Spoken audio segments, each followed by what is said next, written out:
So now starting to talk about nutrition. The first and most important nutrient that a horse requires is water, but it's quite often the one that is overlooked. And for the off-the-track horse, it does present some challenges during that transition phase. So a lot of race horses obviously come from stables where they're used to drinking from automatic waterers. And then when we get them, we put them out into paddocks where they might have a trough if they're paddocked individually, or they might have a natural water source like a lake or a river or a dam. So we do need to make sure that the horses are adapting to drinking that new water source, not only from the point of view of the type of water source that it is, but also the different taste in water between properties that the horses move between. So water is really, really important for the optimal digestion of fibre in the hindgut that we spoke about before. And the more dried forage that a horse consumes, the more water that they need to drink. Forage should be the foundation of any horse's diet and is what the horse's digestive system is designed to break down when it's working at its maximum efficiency. One of the challenges that we have when we take race horses from a racing environment into a pleasure or performance environment is the changes in forage intake. So horses should consume around 1.5% of their body weight per day as a minimum to maintain gastrointestinal health.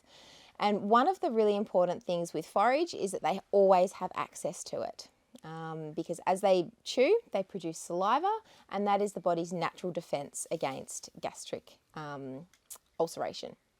So when we bring our horses home from being in a stable environment, quite often it's tempting just to tip them out in the paddock and expect them to start eating. Well, off-the-track horses sometimes do have a decreased voluntary intake of pasture. So we need to keep that in mind so that we can encourage weight gain, but also provide them with an alternative fibre source that they're familiar with in their paddock.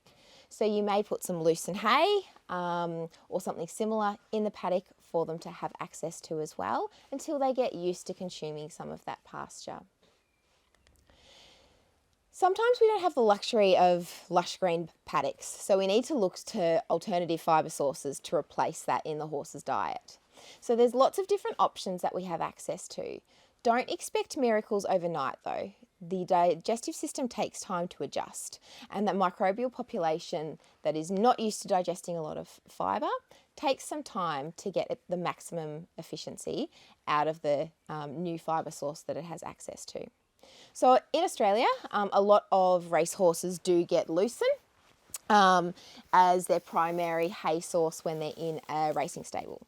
So lucerne is a good thing to mix in when you do have a new horse that you're trying to encourage to maybe eat a grass hay or something similar to that. Lucerne is high in digestible energy, so it's very, very good for weight gain in horses, whereas our grass hays typically are a little bit lower in digestible energy and can be very variable in terms of their quality.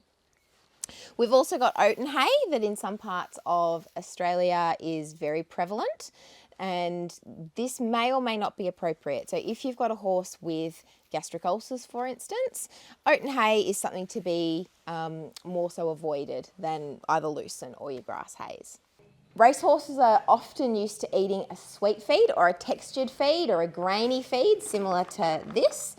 So to avoid some of these neophobias and not wanting to eat a new feed, it's a good idea to have some of this sort of feed mixed through just while they transition, particularly if you're going to put them onto something like a pallet or an extruded cube, which is very, very common when we do take them into from racing into performance or pleasure work. So the other option that we can look at is to actually feed straight grain like oats. And there's nothing wrong with feeding oats, but you do need to fortify it. So you need to have something like your All Phase, which is a vitamin and mineral balancer pellet, or a vitamin and mineral supplement in here with it, so it creates a balanced diet.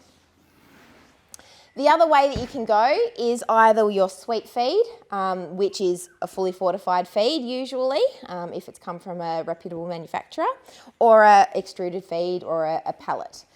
And these are great, but you do need to feed them according to the manufacturer's guidelines. So if you need to be feeding 3 kilos for the size and workload of your horse, feeding 3 kilos achieves your vitamin and mineral requirement as well as energy.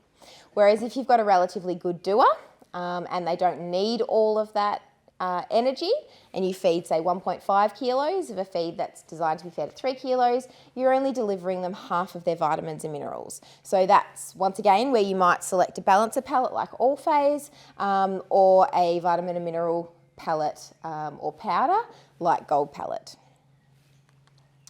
So when we transition them off the racehorse nutrition program onto a pleasure or performance horse nutrition program, selecting a low starch feed with a low glycemic index is a good idea because we're challenging them a lot, we're riding them in a different way, so keeping that glycemic response low after feeding is a really good way to progress. And feeding that in conjunction with something like your beet pulp that we looked at before can provide a lot of calories, because beet pulp on a kilo by kilo basis supplies actually the same amount of calories as our oats, but it is from a fibre source, so a low glycemic response source, and from fibre rather than starch that you would find in your grain. So once again, thinking of the horse's digestive system and keeping these meal sizes really, really small.